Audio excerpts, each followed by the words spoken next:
Doctor Prabhakar Kore ಸೊಸೈಟಿಯ ಸಭೆ. ಸೊಸೈಟಿಗೆ 25.30 ಕೋಟಿ ರೂಪಾಯಿ ನಿವ್ವಳ ಲಾಭ. ಅಮಿತ್ ಕೋರೆ ಮಾಹಿತಿ.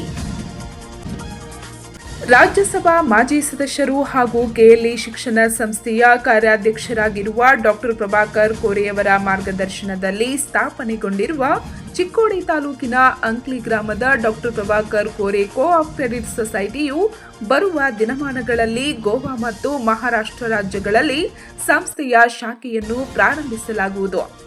ಅದೇ ಪ್ರಕಾರ ಈ ವರ್ಷ ಸುಮಾರು 1,511.28 ಕೋಟಿ ರೂಪಾಯಿ ಠೇವಣಿ ಸಂಗ್ರಹಿಸಿ 25.30 ಕೋಟಿ ನಿವ್ವಳ ಲಾಭ ಗಳಿಸಲಾಗಿದ್ದು, ಸದಸ್ಯರಿಗೆ ಶೇಕಡಾ 15ರಂತೆ ಲಾಭವನ್ನು ನೀಡಲಾಗುವುದೆಂದು ಸಂಸ್ಥೆಯ ಆಮಂತ್ರಿತ ಸದಸ್ಯರು, ರಾಷ್ಟ್ರೀಯ ಸಕ್ಕರೆ ಕಾರ್ಖಾನೆ ಮಹಾಮಂಡಳದ ನಿರ್ದೇಶಕರು, ಯುವ ಮುಖಂಡರಾದ ಅಮಿತ್ ಕೋರೆ ತಿಳಿಸಿದ್ದಾರೆ.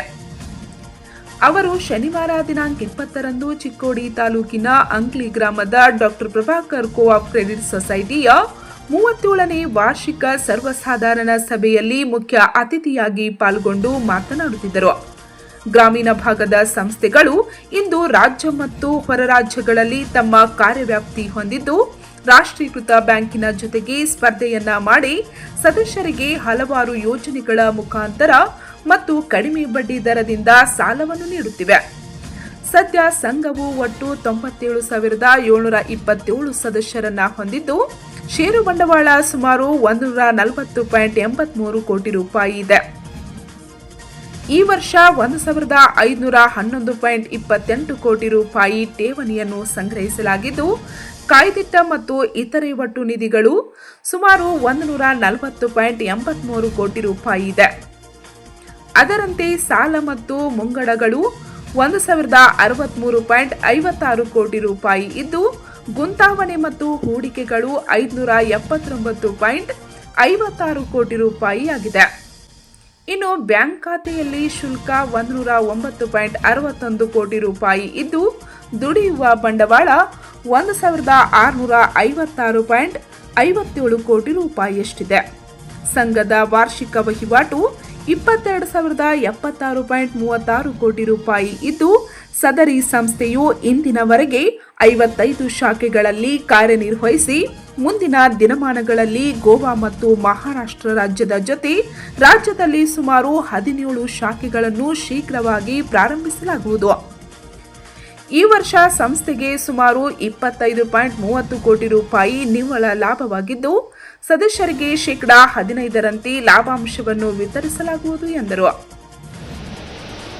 ಈ ಸಂಸ್ಥೆ ಏನು ನಾವು ನಡೆಸೋ ರೀತಿ ಅಂದ್ರೆ ನೋಡ್ರ ಅಂದ್ರ ಈಗ ನಮ್ಮ ಅಕ್ಕವಾದ ಪ್ರೀತಿ ಕೋರಿ ಅವರ ಇದ್ರ ಮೇನ್ ಡೇ ಟು ಡೇ ನಡೆಸೋದ ಅಡ್ಮಿನಿಸ್ಟ್ರೇಷನ್ ಅವ್ರ ಕೈಯಾಗ ಅವ್ರು ಈ ಕೆಲವು ವರ್ಷದಿಂದ ಅವ್ರು ನಡೆಸ್ತಾ ಇದ್ದಾರೆ.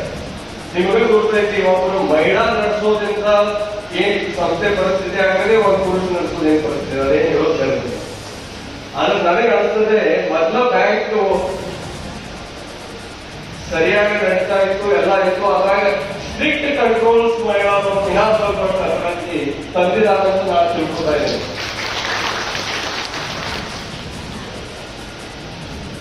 ಈಗಾಗಲೇ ನಾವು ಸೆಕ್ಯೂರ್ಡ್ ಲೋನ್, ಗೋಲ್ಡ್ ಲೋನ್ಗೆ ಸಾಕಷ್ಟು ಡಿಮಾಂಡ್ ಮಾಡಿದ್ದೇವೆ. ನೀವು ನೋಡ್ತಾ ಇದ್ದಾರೆ, ಸುಮಾರು 150 ಕೋಟಿ ಬರೀ ಗೋಲ್ಡ್ ಲೋನ್ ಇಂದ ನಮಗೆ ಡಿಪಾಸಿಟ್ ಬಂದಿದೆ. ನಾವು ಅಲ್ಲಿ ಸೆಕ್ಯೂರ್ಡ್ ಲೋನ್ ಅಂತೂ ಮಾಡ್ತಾ ಇಲ್ಲ. ನಾವು ಸಂಸ್ಥೆ ಪಾಲಿಸಿ ಯಾರು ಸೆಕ್ಯೂರ್ಡ್ ಲೋನ್ ಯಾರಿಗೂ ಕೊಡ್ತಾ ಇಲ್ಲ. ಮತ್ತು ಈ ಸಂಸ್ಥೆ ನೀವು ನೋಡಿರ್ಬೋದು, ನಮ್ಮ ಡಿಪಾಸಿಟ್ ರೇಟ್ ಎಷ್ಟೈತಿ, 8% ಇಂದ 9%, 9.5%. ಇವತ್ತು ನೀವು ನ್ಯಾಷನಲೈಸ್ ಬ್ಯಾಂಕ್ ರೊಕ್ಕ ಇಟ್ಟರೆ ನಿಮಗೆ ಇಷ್ಟ ಸಿಗ್ತೈತಿ, 7ರಿಂದ 8% ಸಿಗ್ತೈತಿ. ಇದರ ಅರ್ಥ ಏನ? ನಾವು ಡಿಪಾಸಿಟ್ ನಮ್ದು ಕಮ್ಮಿ ಇಡ್ಬೋದು, ನಾವು ಲೋನ್ ಕೊಡೋದು ಕಮ್ಮಿ ಕೊಡ್ತಾ ಇದ್ದೀವಿ. ನಮ್ಮ ಲೋನ್ ಏನಿರ್ತೈತಿ 10% ಹಿಡ್ಕೊಂಡು 13.5 ಲಾಸ್ಟ್ 14% ಲೋನ್ ಕೊಡ್ತಾ ಇದ್ದೀವಿ. ಅಂದ್ರೆ ಇದರಿಂದ ಯಾವುದೋ ಒಬ್ಬ ಕಸ್ಟಮರ್ ಅವನಿಗೆ ಆ ಲೋನ್ ಅನ್ನ ವಾಪಸ್ ಕೊಡುವ ಸಾಮರ್ಥ್ಯ ಇರಬೇಕು. ನಾವು ಉದಾಹರಣೆ ಹೇಳ್ತೇವೆ ನಿಮಗೆ, 18 32 ಅವ್ ನನ್ನ ಪ್ರಕಾರ 1-2 ವರ್ಷ ನಡೀತಾವ, ಮುಂದಿನ ವರ್ಷ ಅವ್ರ ಸಾಮರ್ಥ್ಯ ಇಲ್ಲ ಲೋನ್ ತುಂಬ್ಸಾಕ.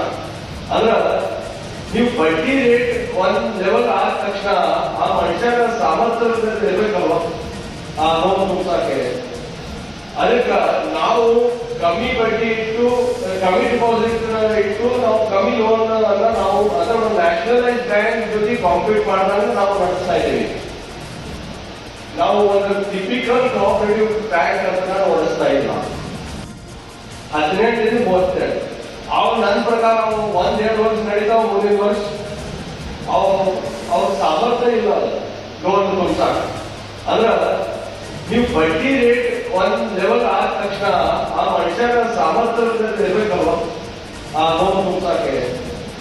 ಅದಕ್ಕೆ ನಾವು ಕಮ್ಮಿ ಬಡ್ಡಿ ಇಟ್ಟು ಕಮ್ಮಿ ಡಿಪಾಸಿಟ್ ಇಟ್ಟು ನಾವು ಕಮ್ಮಿ ಲೋನ್ ಅನ್ನ ನಾವು ಅದರ ನ್ಯಾಷನಲೈಸ್ ಬ್ಯಾಂಕ್ ಜೊತೆ ಕಾಂಪೀಟ್ ಮಾಡಿದಾಗ ನಾವು ನಡೆಸ್ತಾ ಇದ್ದೀವಿ. ನಾವು ಒಂದು ಟಿಪಿಕಲ್ ಕೋಆಪರೇಟಿವ್ ಬ್ಯಾಂಕ್ ಅಂತ ನಡೆಸ್ತಾ ಇಲ್ಲ. ಸಭೆಯ ಅಧ್ಯಕ್ಷತೆಯನ್ನು ಸಂಸ್ಥೆಯ ಅಧ್ಯಕ್ಷರಾದ ಮಹಾಂತೇಶ್ ಪಾಟೀಲ್ ವಹಿಸಿದರು. ಅತಿಥಿಯಾಗಿ ಸಂಸ್ಥೆಯ ನಿರ್ದೇಶಕರಾದ ಡಾಕ್ಟರ್ ಪ್ರೀತಿ ದೊಡ್ವಾಡ್, ಕೆಎಲ್ಎ ಸಂಸ್ಥೆಯ ಉಪಾಧ್ಯಕ್ಷ ಬಸವರಾಜ್ ತಟುವಟಗಿ, ಇನಾಮದಾರ್ ಸಕ್ಕರೆ ಕಾರ್ಖಾನೆಯ ನಿರ್ದೇಶಕ ವಿಜಯ್ ಮೆಟಗುಡ್ ಹಾಜರಿದ್ದರು. ವಾರ್ಷಿಕ ಸಂಸ್ಥೆಯ ವರದಿಯನ್ನು ಸಂಸ್ಥೆಯ ಅಧ್ಯಕ್ಷ ಮಹಾಂತೇಶ್ ಪಾಟೀಲ್ ಮಂಡಿಸಿದರು. ಅದೇ ಪ್ರಕಾರ ಸಂಸ್ಥೆಯ ವ್ಯವಸ್ಥಾಪಕ ನಿರ್ದೇಶಕರಾದ ದೇವೇಂದ್ರ ಕರೋಶಿ ಸಭೆಯ ಚರ್ಚಿಸಬೇಕಾದ ವಿಷಯಗಳನ್ನು ಮಂಡಿಸಿದರು. ಇದೇ ವೇಳೆ ಸಂಸ್ಥೆಯ ಸಂಸ್ಥಾಪಕರಾದ ಪ್ರಭಾಕರ್ ಕೋರೆ ಇವರ ಹುಟ್ಟುಹಬ್ಬದವಾಗಿ ಸತತ 18 ವರ್ಷಗಳ ಕಾಲ ರಕ್ತದಾನ ಮಾಡಿದ ರಕ್ತದಾನಿಗಳಿಗೆ ಅಮಿತ್ ಕೋರೆ ಮತ್ತು ಡಾಕ್ಟರ್ ಪ್ರೀತಿ ದೊಡ್ವಾಡ್ ಹಾಗೂ ಸಂಸ್ಥೆಯ ಅಧ್ಯಕ್ಷ ಮತ್ತು ನಿರ್ದೇಶಕರ ವತಿಯಿಂದ ಸನ್ಮಾನಿಸಲಾಯಿತು. ಅದೇ ಪ್ರಕಾರ ಠೇವಣಿಯಲ್ಲಿ ಅತಿ ಹೆಚ್ಚು ಠೇವಣಿಯನ್ನು ಸಂಗ್ರಹಿಸಿದ ಧಾರವಾಡ ಶಾಖೆ ಮತ್ತು ನಂದಿಗುರುಡಿ ಶಾಖೆ ಸಿಬ್ಬಂದಿ ಮತ್ತು ಸಲಹಾ ಸಮಿತಿ ಸದಸ್ಯರನ್ನು ಸನ್ಮಾನಿಸಲಾಯಿತು. ಜೊತೆಗೆ ಅತಿ ಹೆಚ್ಚು ಪಿಗ್ಮಿ ಸಂಗ್ರಹಿಕರಾದ ಹಾವೇರಿ ಶಾಖೆ, ಬೆಳಗಾವಿಯ ಕಾಲೇಜ್ ರೋಡ್ ಶಾಖೆ ಮತ್ತು ನಂದಿಗುರುಳಿ ಶಾಖೆಯ ಪಿಗ್ಮಿ ಸಂಗ್ರಾಹಕರನ್ನು ಕೂಡ ಇದೇ ವೇಳೆ ಸನ್ಮಾನಿಸಲಾಯಿತು. ಇಂದಿನ ವಾರ್ಷಿಕ ಸಭೆಗೆ ಸಂಸ್ಥೆಯ ಉಪಾಧ್ಯಕ್ಷರಾದ ಸಿದ್ದಗೌಡ ಮಗ್ದುಮ್, ಮಲ್ಲಿಕಾರ್ಜುನ್ ಕೋರೆ, ಅಣ್ಣಾ ಸಾಹೇಬ್ ಸಂಕೇಶ್ವರಿ, ಬಸನಗೌಡ ಆಸಂಗಿ, ಸುಕುಮಾರ್ ಚೌಗ್ಲೆ, ಪಿಂಟು ಹಿರೇಕುರ್ಬರ್, ಅಮಿತ್ ಜಾಧವ್, ಪ್ರಫುಲ್ ಶೆಟ್ಟಿ, ಅನಿಲ್ ಪಾಟೀಲ್, ಶೋಭಾ ಜಕಾತಿ, ಶೈಲಜಾ ಪಾಟೀಲ್, ಪಾರ್ವತಿ ಧರ್ನಾಯಕ್, ಜಯಶ್ರೀ ಮೇಧಾರ್, ಶ್ರೀಕಾಂತ್ ಉಮರಾನಿ, ವಿವೇಕಾನಂದ್ ಕಮ್ತೆ ಹಾಗೂ ಎಲ್ಲ ಶಾಖೆಯ ಸಲಹಾ ಸಮಿತಿ ಅಧ್ಯಕ್ಷರು, ಸದಸ್ಯರು ಮತ್ತು ಸಂಸ್ಥೆಯ ಎಲ್ಲ ಸದಸ್ಯರು ಹಾಜರಿದ್ದರು. ಮಹೇಶ್ ನಿಡುಗುಂದಿ ನಿರೂಪಿಸಿದರು.